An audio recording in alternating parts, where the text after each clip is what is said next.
Iran ইসরায়েলের উত্তেজনা, যুদ্ধ কি সত্যি বাড়ছে? মধ্যপ্রাচ্যে আবার গর্ভ পরিস্থিতি। ইরান ও ইসরায়েলের মধ্যে পাল্টাপাল্টি হামলা, যুদ্ধ কি নতুন মোড় নিল? বিশ্ব কি বড় সংঘাতের দিকে এগোচ্ছে?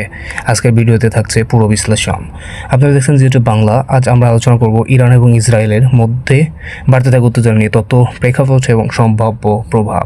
পরিস্থিতি কি ঘটেছে? সম্প্রতি সময় দুই পক্ষের মধ্যে পাল্টাপাল্টি হামলার খবর আন্তর্জাতিক গণমাধ্যম শিরোনাম রয়েছে। ড্রোন ও ক্ষেপণাস্ত্র হামলার দাবি, প্রতিরক্ষা ব্যবস্থার সক্রিয়তা, সীমান্ত আঞ্চলিক মিত্রদের জড়িয়ে পড়ার আশঙ্কা। বিশেষ করে ইসরায়েলের আকাশের প্রতিরক্ষা ব্যবস্থা ইসরায়েল ডিফেন্স ফোর্স সক্রিয় থাকার খবর এসেছে।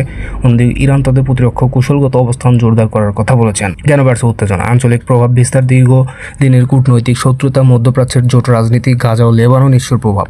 বিশ্লেষকদের মতে এটি সরাসরি পূর্ণ যুদ্ধ না হতে পারে, কিন্তু ছায়াযুদ্ধ বা প্রক্সি সংঘাতের ঝুঁকি বাড়ছে।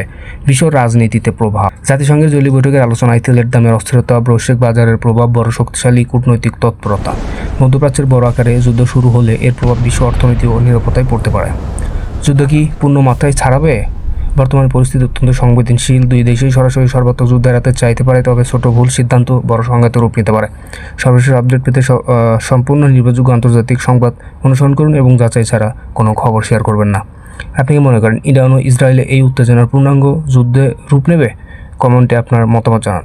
আন্তর্জাতিক রাজনীতি ও বিশ্লেষণ পেতে সাবস্ক্রাইব করুন জিওটিভ বাংলা।